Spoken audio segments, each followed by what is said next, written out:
WBCB presents Pro Wrestling Weekly, the longest-running pro wrestling radio talk show in the history of terrestrial radio. And he's obviously Michael Cole. Call in with a question or comment at 215-949-3232 or 888-922-2149. Talking wrestling. Yeah. Because that's what this show's about. That's what we've been doing for over 16 years. No. It's about sports entertainment. And now here are your hosts of Pro Wrestling Weekly, Fearon and Lucas DeSangro. Will you stop marking out over there? Sorry. Move over, kid. I'm taking your microphone. You're shallow. You know that? I'm running on 2 hours of sleep. I don't remember what the hell I do anymore.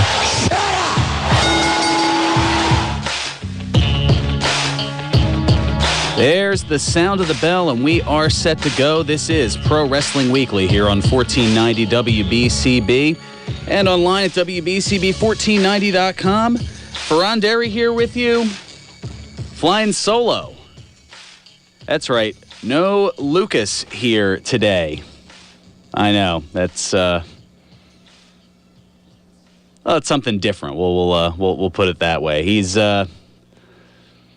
not joining me, so I'm kind of here doing things myself. But I did reach out for a little bit of assistance. And I figure on this holiday weekend, when you need a little assistance, you've got to always look up. In this case, looking north of the border to the one, the only Jordan J. Garber.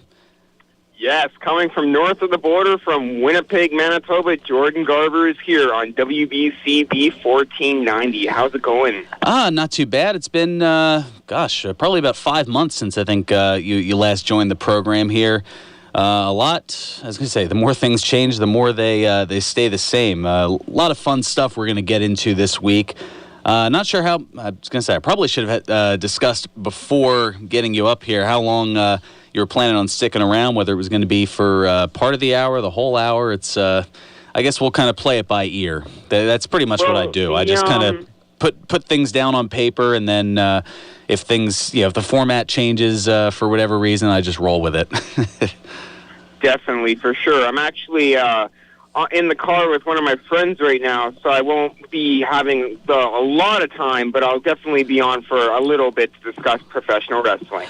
Oh, absolutely. And there's a lot to get into, but I figured with this, again, being a holiday weekend, yesterday being Canada Day and this coming Monday being Independence Day here in the States, I figured we'd have a little bit of fun with something that kind of jumped out at me, some memorable moments. I know we usually do a lot of patriotic U.S. things, but something that's jumped out at you as far as pro-Canada storylines and characters, things that have jumped out at you over the years. I know a lot of people immediately think back to 1997, because it feels like it all goes back to 97, with the Hart Foundation storyline.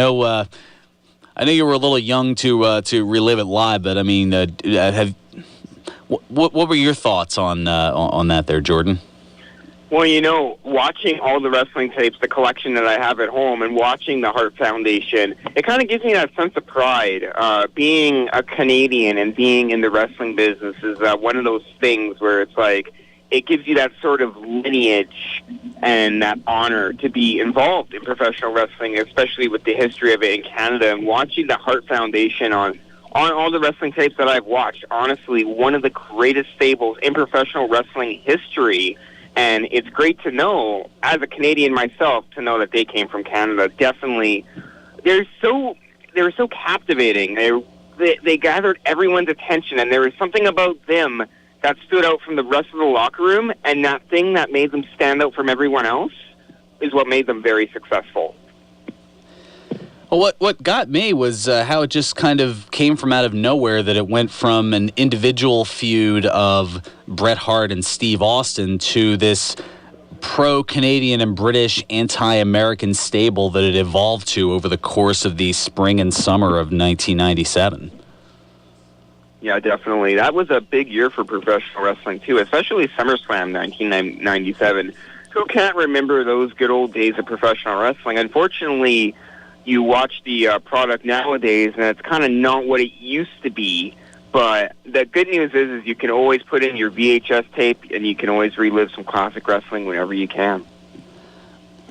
Well, the other thing that's kind of, I guess, notable, going back almost 20 years now, is that in this digital age, the fact that things are so global that it's kind of difficult to have any kind of a character or storyline where there's some sort of individual national pride, because things are so globally outreaching. I mean, I know a few weeks ago WWE was in China for the first time in, I think, a very long time, and working a lot of relations there. I mean, even to the point where John Cena was delivering his speech at the press conference in Mandarin.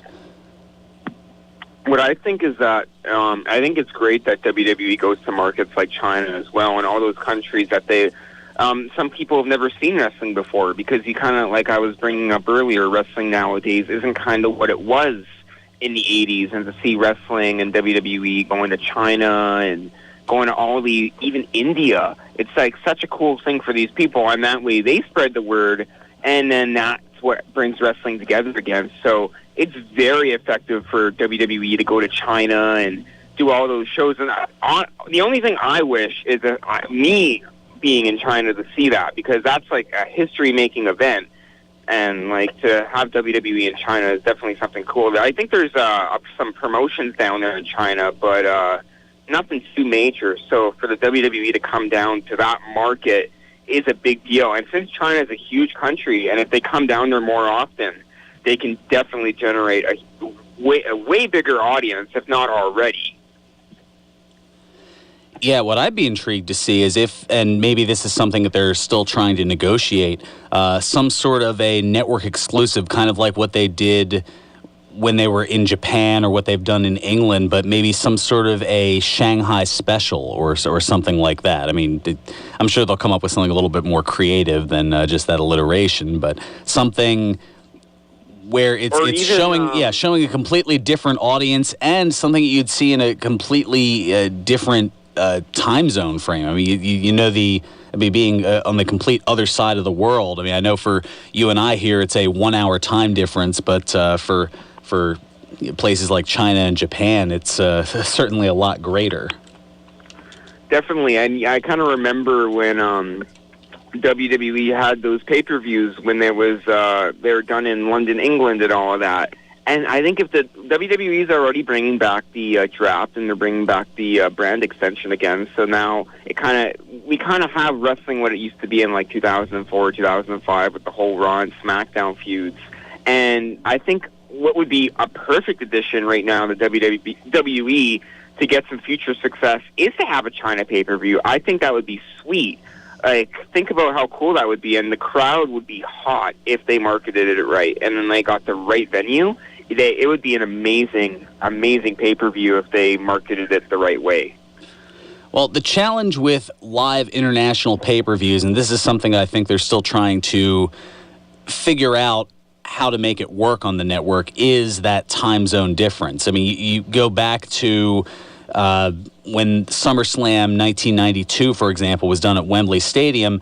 That was pre-internet, or at least when the internet was in the very early stages of its infancy. So they were able to tape it 2 days in advance of airing, and there weren't any spoilers to go across the pond to the U.S. or the North American markets.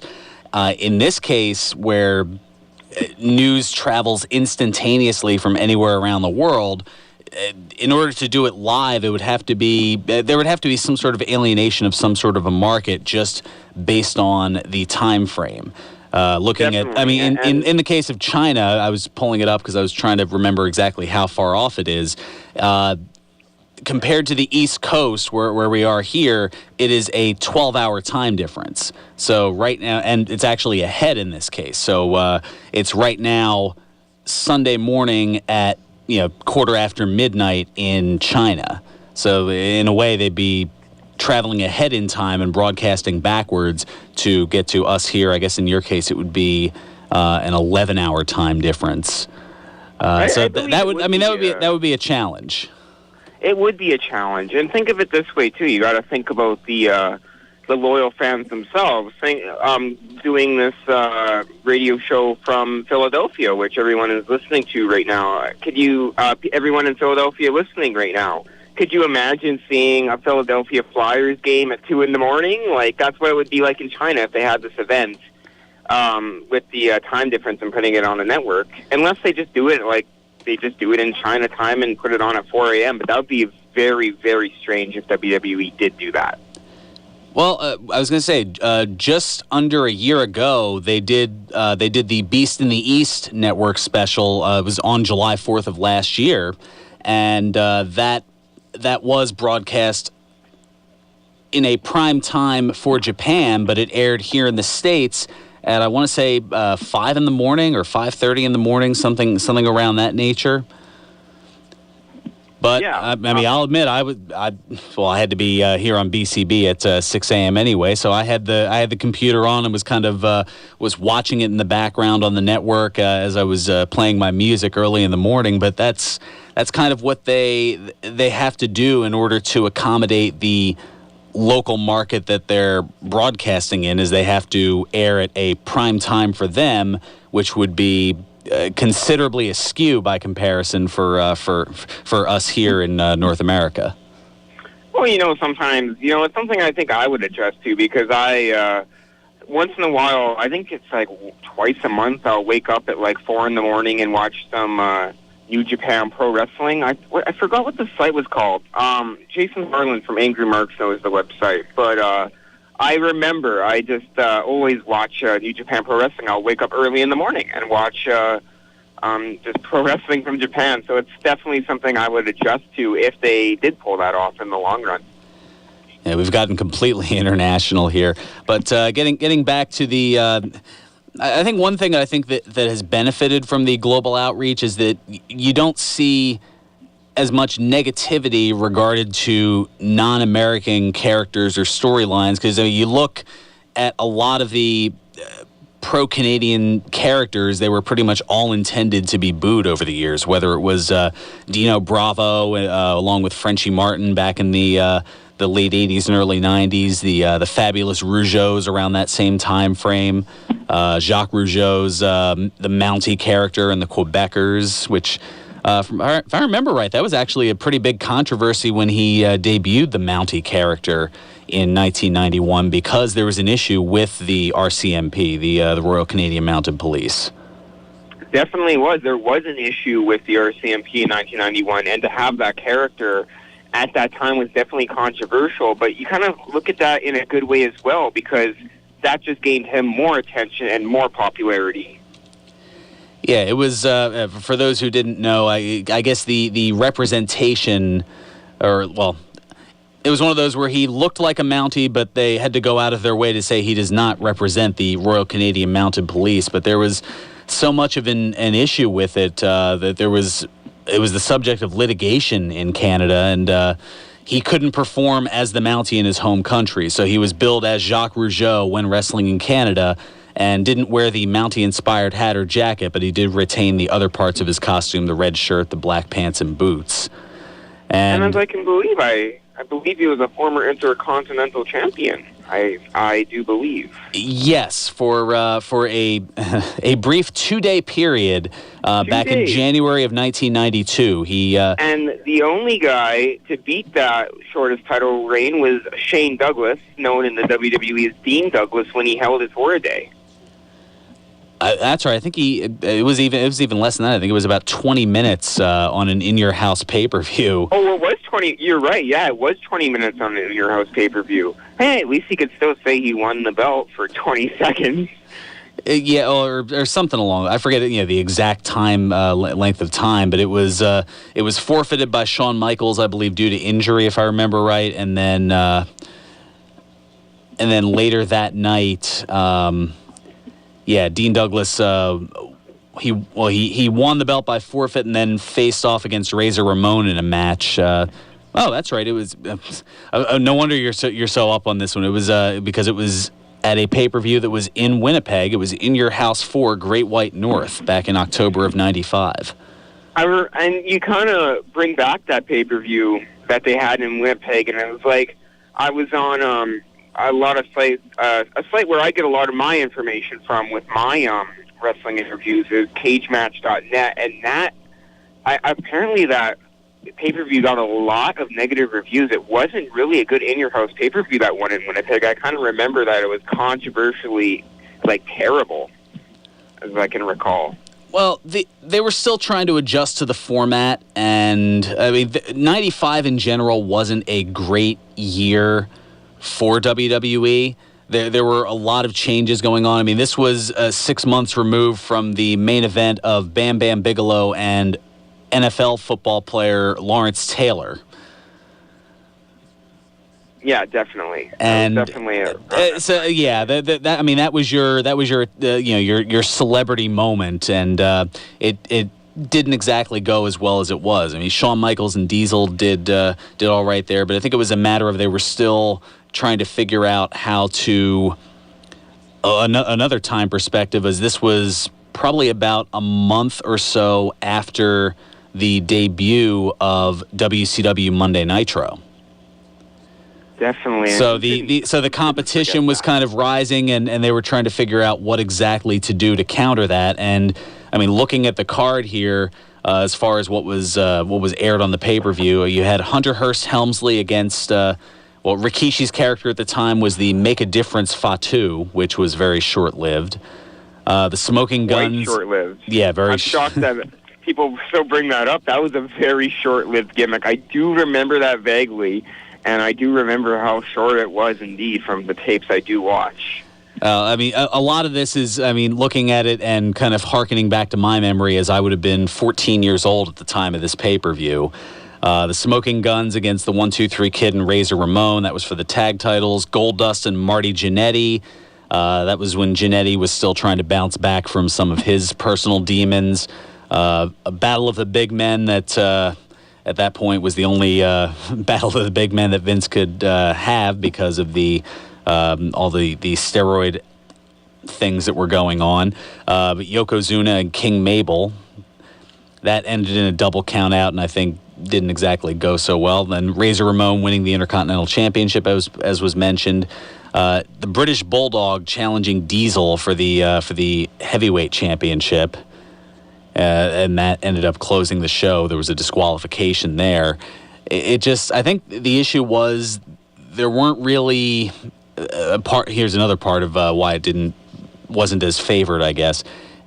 There weren't, at that time in 95, a lot of lined up competitors for Diesel as champion.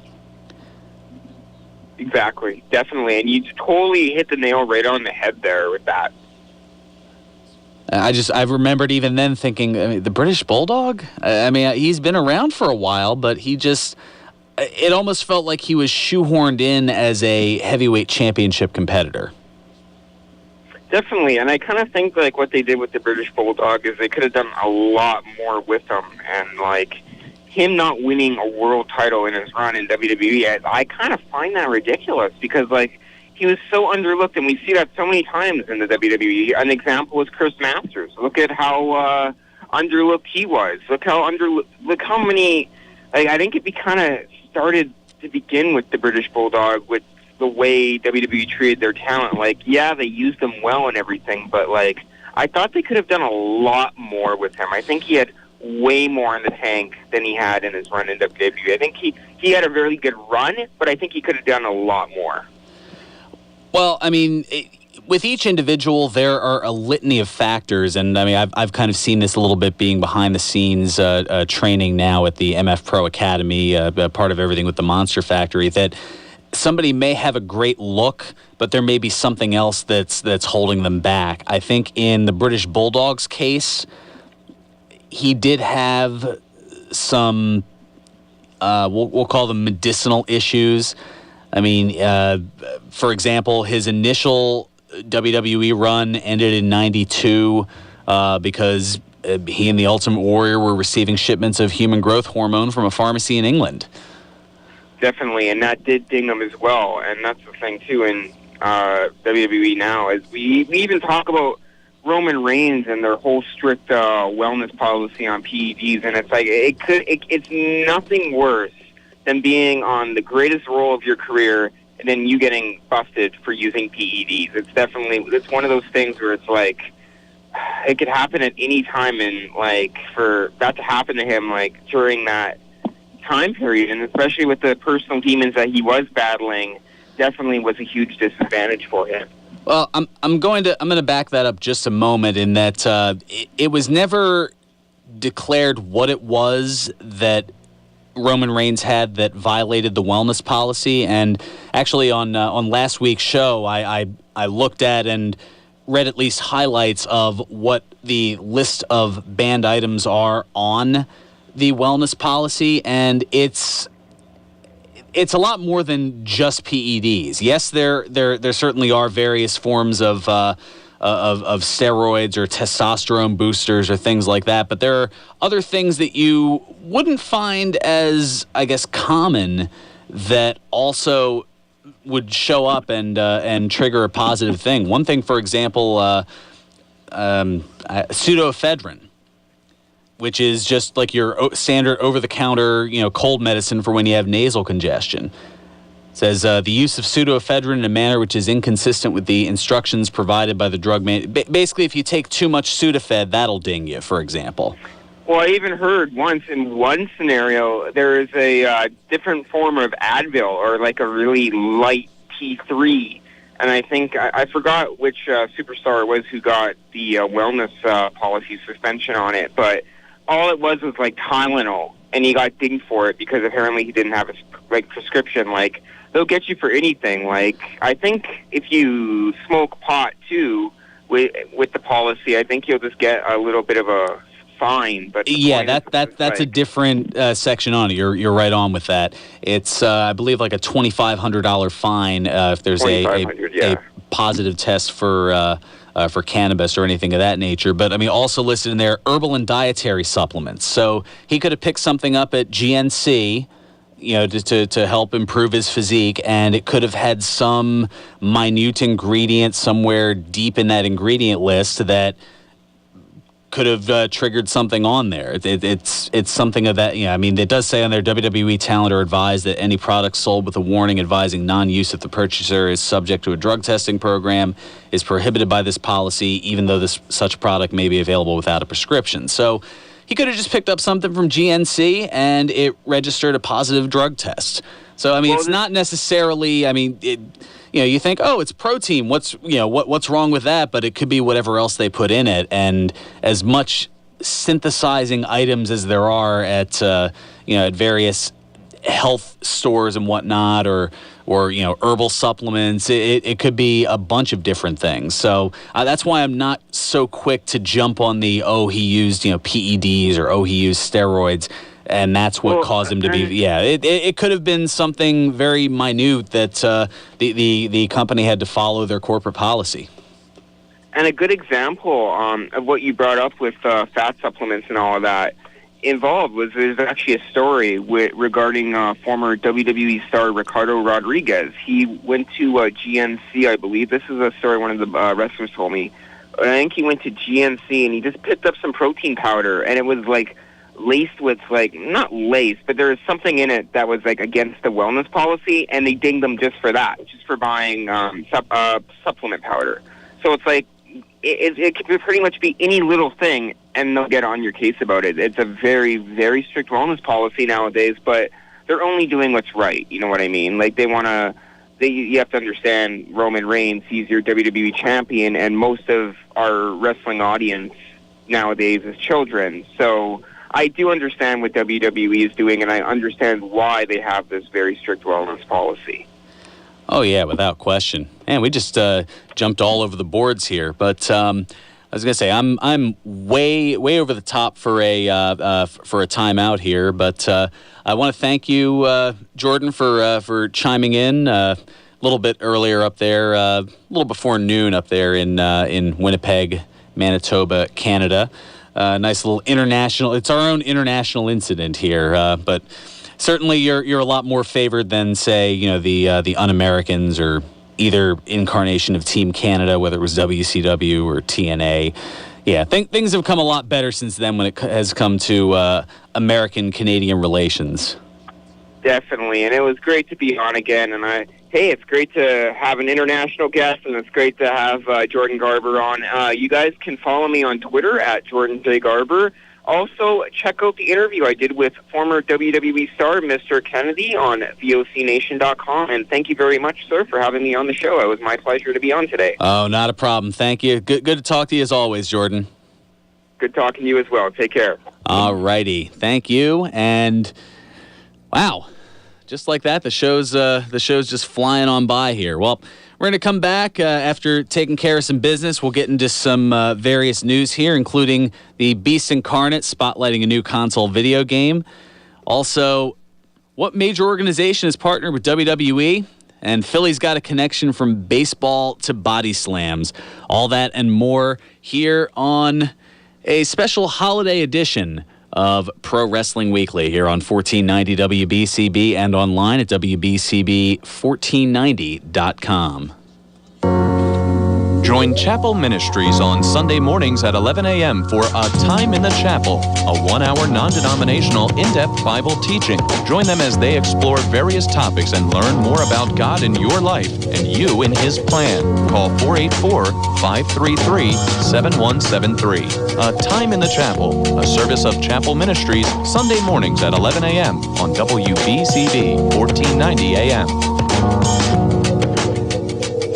With so many things that you need to do and want to experience, saving money has never been more important. That's why AARP Pennsylvania is helping families like yours make the most of what they have. We provide financial tools and resources, calculators and expert advice, and access to discounts. Just a few of the ways AARP Pennsylvania helps you and your family save real money, because saving money never gets old. AARP Pennsylvania, real possibilities. Go to aarp.org/PA to start saving today. Real Possibilities is a trademark of AARP. You won't see termites crawling across your floor, but thousands might be devouring the wood in your walls, weakening the structure of your home. For over 50 years, termite proofing and pest control of the Delaware Valley has been in the exterminating business. If you think you have a pest problem, they're the experts. Call them today at 215-639-5455. That's 215-639-5455 for TPPC. Termite proofing and pest control of the Delaware Valley gives your home or business peace of mind, knowing your pest problem is in their hands. Located at 1560 Bristol Pike in Bensalem, they use only EPA-approved material applied by licensed technicians. Call Termite Proofing and Pest Control of the Delaware Valley at 215-639-5455. Play Stacks of Cash, the new instant game from the Pennsylvania Lottery with 10 top prizes of $50,000. Pick up the game and play today. Benefits older Pennsylvanians every day. Must be 18 years or older to play. Please play responsibly. The Pennsylvania Lottery again generated more than $1 billion last year for programs that benefit older Pennsylvanians. Visit PALottery.com for more details. Don't say something stupid. Don't take Brock Lesnar's advice. Don't say something stupid. You heard in that intro last week what it did for Booker T. Say something stupid. Share it. You heard how that went with Booker T, yes. And now, more Pro Wrestling Weekly with your host, Fearon Derry. We're coming for you. Hey. You're a good man, Did you Lucas. say You're a lot of fun. Canadian? Yes, I said Canadian. Oh, my God, he did it again. Hoser. All right. Welcome back to Pro Wrestling Weekly here on 1490 WBCB and online at WBCB1490.com. A little bit of a throwback there with the late Nick Cataldi. Always brings a smile to my face to hear some of the quips and chemistry that were brought back there. And since this kind of international incident involving Canada Day yesterday and bringing Jordan J. Garber on there, I thought it would be fun to kind of bring that back. Plus, no Lucas today. That's right. He's all grown up and he's got important things to do now, or something like that. Okay, maybe not necessarily, but I'm a celebrity now. That's right. I said it. I'm a celebrity. oh, not so much. It's more he's an employee now, so he's taking care of that, and I'm taking care of things here. But he does regret not being here and issues his apologies. But there's plenty we still have to talk about. Looking at the Facebook feedback, Joseph chiming in, WrestleMania 11, not too good, including the pay-per-view glitches, not memorable in a good way. Well, I think it's more memorable in a dubious way. It's got almost, I mean, I certainly remember it, but I think for all the wrong reasons. That's probably a good way of putting it, or at least that's how I'd think about it. All right, before we move on here, because I know things have shifted quite a bit here, let me let you know that this summer is a great time to check out George's Cards and Collectibles, including coming up this Friday, July 8th. George's and RF Video are teaming up to bring former WWE superstar Santino Marella to George's in the Neshaminy Mall from 6 to 9 p.m. George's Cards and Collectibles has been the leading collectibles store in the tri-state area for over 20 years. They have 3 locations, including their original store at 7755 New Falls Road in Levittown. There's also one in the Willow Grove Park Mall and in the Neshaminy Mall in the movie theater wing. Get the latest info on George's Cards and Collectibles at their website, georgescollectibles.com, as well as through George's Cards and Collectibles on Facebook. All right, a little bit of news to get into here. Speaking of WrestleMania 11 and some of those pay-per-view glitches, one thing that wasn't so much a glitch, the individual from, I believe it was the Special Olympics, who performed the national anthem at WrestleMania 11, and that kind of leads into a press release that WWE issued on Monday announcing an international partnership with the Special Olympics to help create change through sports. WWE is supporting the Special Olympics Play Unified campaign, which fosters friendships, understanding, and inclusive communities among people with and without intellectual disabilities by uniting them through the power and joy of sports. WWE superstars will participate in Play Unified events with Special Olympics athletes from around the world, including China, India, Mexico, Germany, the UK, and the United States. What, no Canada? WWE's partnership with the Special Olympics goes back to the 1995 World Games in New Haven, right around the aforementioned WrestleMania 11. And more recently has included partnerships with the 2015 Special Olympics World Games in Los Angeles, the 2014 Special Olympics USA Games in New Jersey, and an ongoing corporate partnership with Special Olympics Connecticut. So good stuff for WWE that they're doing there. Also, this is a fun Philadelphia-based story. For those who missed Raw this past Monday, there were a pair of enhancement wrestlers who lost to Enzo and Big Cass, and they happened to be named after Philadelphia Phillies prospects Mitch Walding and Carlos Tachi, according to Philly.com writer Matt Breen. The baseball Walding and Tachi play for the Phillies' Class A minor league affiliate Clearwater Threshers, based near Tampa, which hosted Monday's Raw. The pair had some fun with the tribute in a photo posted on Walding's Twitter page featuring Tachi flexing while Walding holds a title belt in the background of the Threshers locker room. So nice to know that Philly's getting a little bit of love in a dubious fashion, albeit with a namesake there. And also, I know this is going to get a lot of people excited. Brock Lesnar will be the wrestler featured on the cover of the WWE 2K17 video game. Lesnar saying in quotes published by Dan Gelston of the Associated Press, "My career has been defined by dominating every opportunity presented to me. I'm excited for my newest opportunity representing WWE 2K17 as the franchise's ambassador and honored to serve as the WWE 2K17 cover superstar." Paul Heyman added, "When you're at Brock Lesnar's level of being a box office attraction, everything affects what you're going to be doing at your next appearance because anything can throw you off course." Heyman also added the result of this fight, referring to his UFC fight next week, how it will affect SummerSlam. Hopefully, it will make Brock Lesnar even a bigger star on a global basis and drive a whole bunch of fans back to WWE or over to WWE. The WWE 2K17 video game is scheduled for an October 11th release. And, well, speaking of UFC, WWE competitors, not surprisingly, not favored in UFC fights. Betting site Bovada has released odds on a couple of, well, former and current WWE stars who are in their various fights, including Brock Lesnar being a slight underdog to Mark Hunt for their fight next Saturday night at UFC 200. Lesnar listed currently at a plus 130, while Hunt is favored at a minus 160. And I'm sure a lot of you are like, what is this plus and minus stuff? I know for a while I didn't understand it either. It pretty much means that that is based off of a $100 bet, so it's a percentage. So plus 130 means you would bet 100 to make 130 if Lesnar won, or because Hunt is favored, you'd have to bet $160 to make $100. So obviously, the underdogs pay out more than the favorites in that regard. Now, a heavy underdog is one CM Punk, who is entering his first UFC fight 10 weeks from tonight. And Bovada has the odds for that September 10th fight.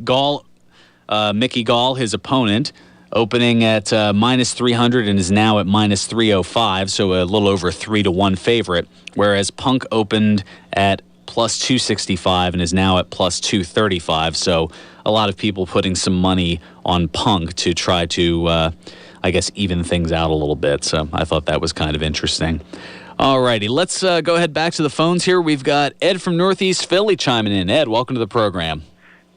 Good afternoon. We have, in 20 minutes, we have Triple WA in Quakertown with a 1 p.m. start. I was going to say, for those looking to head up there now, I think you might be a little bit late. Late. I just found out about it yesterday. All righty. There's tickets on sale for WWE Heatwave SummerSlam Tour for Baltimore starts July 16th. Oh, very nice. And they also are in New York and Bob Carpenter Center in Delaware in July, the end of July. Oh, that's right. They'll be back around the area at that point. I think they were going to be in Wildwood, I want to say, on the 23rd. I think that's a double show with another. Which day? Like a split squad. Well, yeah, they've got by that point, the brand extension. Yeah, the draft will have occurred, and yeah, I'm looking here. Looks like that's the day before Battleground, and yeah, Battleground's going to be in Washington D.C., and then on the 23rd. Oh, okay. There's 3 different things going on. There's 2 events. WWE Live is going to be in Salisbury, Maryland, as well as in Wildwood, New Jersey at the Wildwood Convention Center.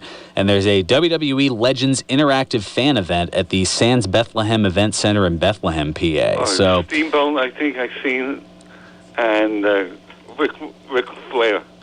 Yeah, that's going to be going on all during or the night before Battleground coming up in 3 weeks. That should certainly be interesting.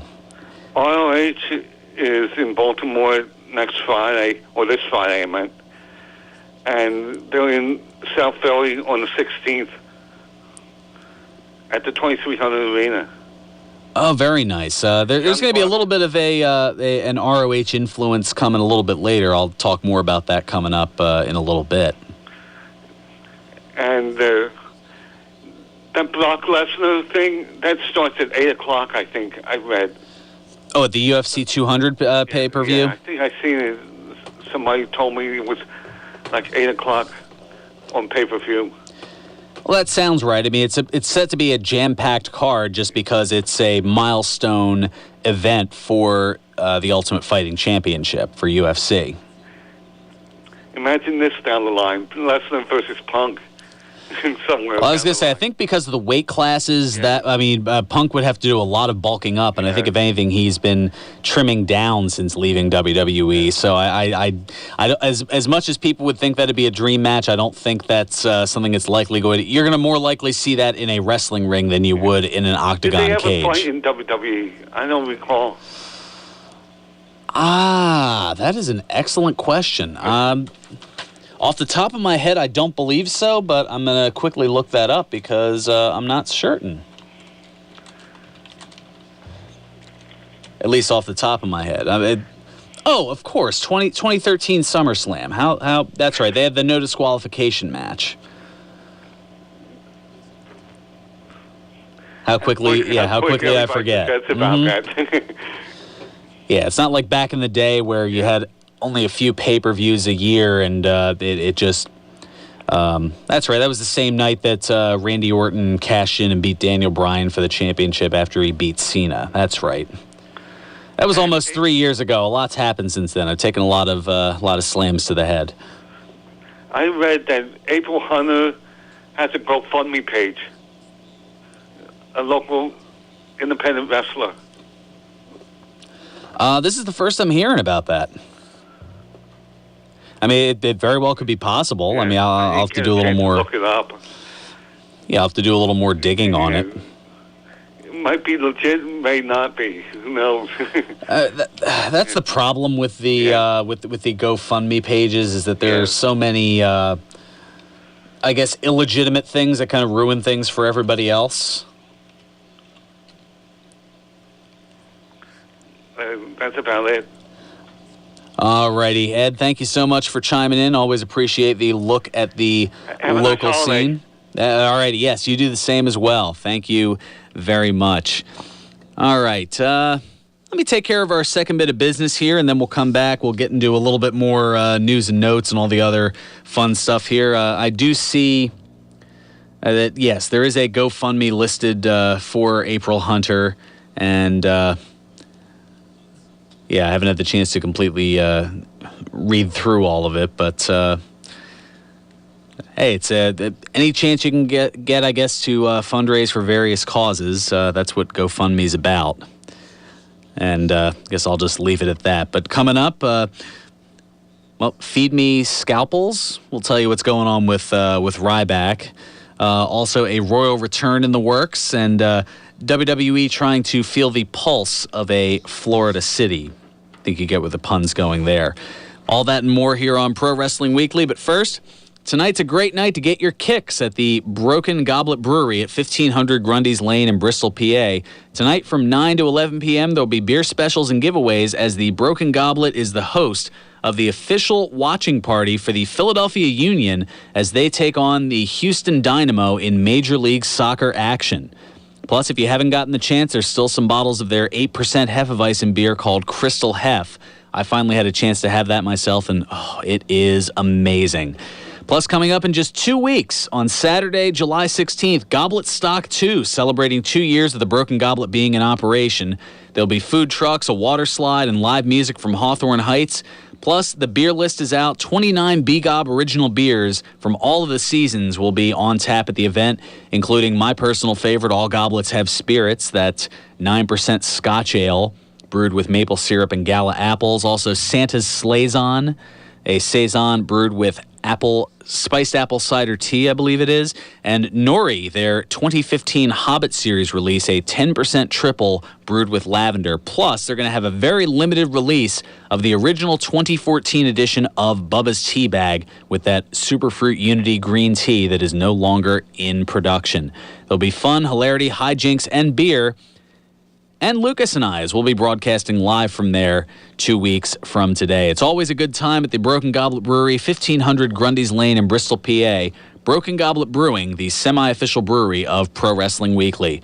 Coming back with more news, notes, birthdays, and a whole bunch more. This is Pro Wrestling Weekly here on 1490 WBCB and online at WBCB1490.com. What's your stuff worth? If you're curious about what your antiques, collectibles, and general household contents are worth and don't want to spend a fortune to find out, call Mike Ivanovich for a house contents appraisal. For $195, Mike will travel to your home, verbally appraise your items, and recommend how and where you could sell for the most money possible. The typical house contents appraisal will typically take 1.5 to 2 hours. To schedule your house contents appraisal, call Mike today at 215-345-6094. Visit www.michaelivanovich.appraisals.com. To learn more, that's MICAELIVANKOVICH appraisals.com. 215-345-6094. All commentators heard on WBCB express their own views. Their opinions are not necessarily those of others on WBCB, including the staff and management. Philadelphia Protestant Home is a premier senior living community that offers affordable, quality, independent living, personal care, skilled nursing, and rehabilitation. PPH is located on a beautiful, serene campus within minutes of Bucks County and features a variety of on-site amenities for active lifestyles. Elegant dining services, ice cream parlor, indoor pool and wellness center, bowling alley, computer learning center, greenhouse, bank, market, and coming soon, a pharmacy. Call now to schedule a tour, 215-697-8000, or visit us on the web at pphfamily.org. At PPH, we're family. Elegant ambiance, sophisticated decor, award-winning Italian cuisine and wine.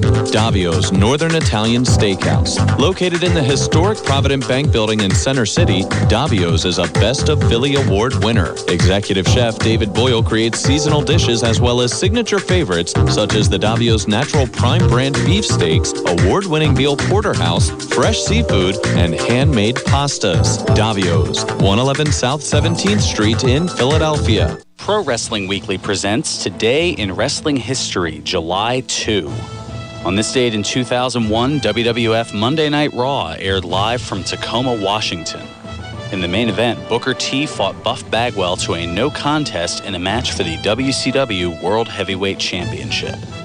On this date in 2003, the NWA TNA held its weekly pay-per-view number 51. In the main event, AJ Styles pinned Frankie Kazarian to retain the NWA World Heavyweight Championship. On this date in 2007, WWE Monday Night Raw aired live from Dallas, Texas. In the main event, Bobby Lashley pinned Shelton Benjamin. On this date in 2012, WWE Monday Night Raw aired live from Laredo, Texas. In the main event, CM Punk and John Cena fought Chris Jericho and Daniel Bryan to a no contest. This has been Today in Wrestling History, July 2.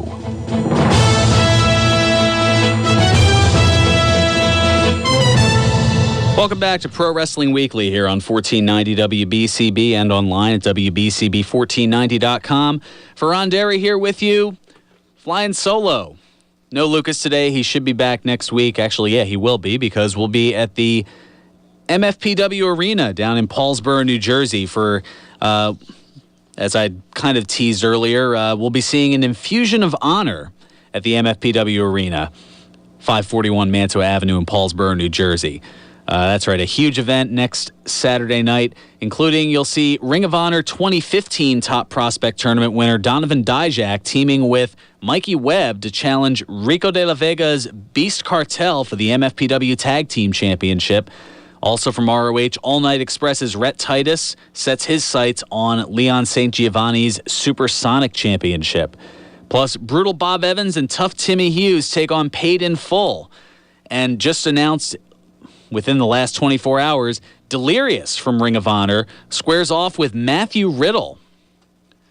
And the brutal feud looks to come to a head as the elite athlete Mike Orlando and benchmark Bill Daly will finally go head-to-head. Plus in action, Mario Baccara, Major McClendon, Cody Vance, Shaheem Ali, and much more. It all goes down 1 week from tonight at the MFPW, presented by the world-famous Monster Factory, 541 Mantua Avenue in Paulsboro, New Jersey. The doors open at 6, the action starts at 7, and go to monsterfactory.org to get tickets, including the new VIP package that includes a second-row seat, intermission locker room tour and meet and greet, an autographed picture, and a VIP badge keepsake. Check out the MFPW and all things Monster Factory on Facebook, YouTube, Twitter, and Instagram, plus at monsterfactory.org. And you can check out past matches, bios, bloopers, and more at the mfnetwork.com, including just uploaded a little earlier this morning, the June 11th event from a few weeks ago, which also featured my play-by-play commentary debut for the MFPW. So you definitely want to check that out. That is at the mfnetwork.com, and I believe a few select matches have been uploaded on YouTube at Monster Factory Pro TV. So definitely want to go ahead and check all those out. At least if you do, I would certainly appreciate it. All right, another news. Ryan Ryback Reeves announced that he underwent ear surgery on Monday. He was originally scheduled to have ear, nose, and throat surgery, but he explained via social media why he was limited to ear surgery, saying that due to some strict hospital rules, His surgeries were requiring 2 doctors, so he could only get the ear part of the surgery done that particular day. He said, "I'm very thankful to have gotten this taken care of. Looking forward to some serious swimming with Wade Barrett and Michael Phelps soon." Ryback hasn't worked for WWE since May when a contract dispute led to him asking to be removed from television. His contract reportedly ends sometime this summer. Also in other news, that's right, Memphis prosecutors have dropped assault charges that were filed against WWE Hall of Famer Jerry Lawler and his fiancée, Lauren McBride. Lawler's attorney stating that after Friday's court hearing, that the incident was, quote, "a big misunderstanding and won't happen again. We are happy with the outcome." The pair were arrested last month following a domestic incident at the home that they share. And following the decision, WWE released a statement saying, quote, "Jerry Lawler's legal matter has been resolved and his suspension has been lifted, effective immediately." So looks like we'll be seeing the King back in the commentator's booth sooner rather than later. So that's some good news in that regard. Also, WWE executive Stephanie McMahon reached out to Orlando, Florida Mayor Buddy Dyer with an offer to help following the shootings at Pulse nightclub. Fox 35 TV reports that McMahon's email to Dyer was among the emails, texts, and documents related to the Pulse attack. Stephanie noted in the email that WWE feels that, quote, "Orlando is a second home." She added that WWE is brainstorming ideas to raise money for the One Orlando Fund. No plans have been announced, but Mayor Dyer wrote back thanking McMahon and said someone from the city would be in touch with her. And finally, 16 participants have been announced for Pro Wrestling Guerrilla's most prestigious independent tournament in North America, the Battle of Los Angeles, or BOLA for short, on the first weekend of September. Notable names include Cody Rhodes, who, as you remember here on the show, put BOLA on his checklist after leaving WWE. Also, Dalton Castle, Sami Callihan, Adam Cole, John Hennigan, formerly known as John Morrison in WWE, Chris Hero, Ricochet, and the Monster Factory's Matthew Riddle all have been announced as participants. And speaking of Riddle, he'll be facing the recently available Roderick Strong, who left Ring of Honor last week in an Evolve event 2 weeks from tonight in Queens, New York. No word on whether this will be Strong's only Evolve appearance. Well, as I mentioned, next week we've got our event at the MFPW Arena. Lucas and I will be broadcasting live on location from there. Looking forward to that. And another note from the Today in Wrestling history, that's NWA TNA Weekly Pay-Per-View number 51. Well, the opening match for that event, Shane Douglas pinning CM Punk in a Clockwork Orange House of Fun match. My, how times have changed, as that was some 13 years ago. Alrighty, I got a pretty good amount of time for this, and that's good because I have quite a few Birthdays, you jerk. Always getting his shtick in. All right, 5 of them today. This one should be This one should be so notable that even Ted Efall won't go who on this one. On this date in 1957, Bret Hart was born. The WWE Hall of Famer, former 5-time WWE World Heavyweight Champion, 2-time Intercontinental Champion, 2-time Tag Team Champion, and so much more, turns 59 today. And probably, unfortunately, most mentioned above all of those accolades is the victim of the Montreal Screwjob from November of 1997. That's just one of those dates that live in infamy in the wrestling world. Now, the rest of these you'll definitely go who for. On this date in 1962, Akeem Albrecht was born. The German bodybuilder and former WWF and ECW competitor known as Brockus turns 54 today. He had a very short-lived run in both of those companies. On this date in 1964, Charles Shane Robinson was born. The longtime WCW and WWE referee, also known as Little Nate, turns 52 today. Charles Robinson, one of the senior officials for WWE currently. On this date in 1970, Amy Weber was born. Careful, your voice can't go much higher. The actress, singer, WWE Diva search contestant, and image consultant in JBL's cabinet faction turns 46 today. Oh, her. Yeah, exactly. Most people are kind of going, yeah, still don't know who she is. That's why there's an internet to look these things up. And finally, on this date in 1973, Scott Garland was born. There you go. Way to bring it back down. The former WWF light heavyweight champion and two-time WWE tag team champion, known both as Scott Taylor and Scotty 2 Hotty, the master of the worm maneuver, turns 43 today. That's going to do it for me. We'll be back next week from the MFPW Arena. And until then, play us out, Nutsy.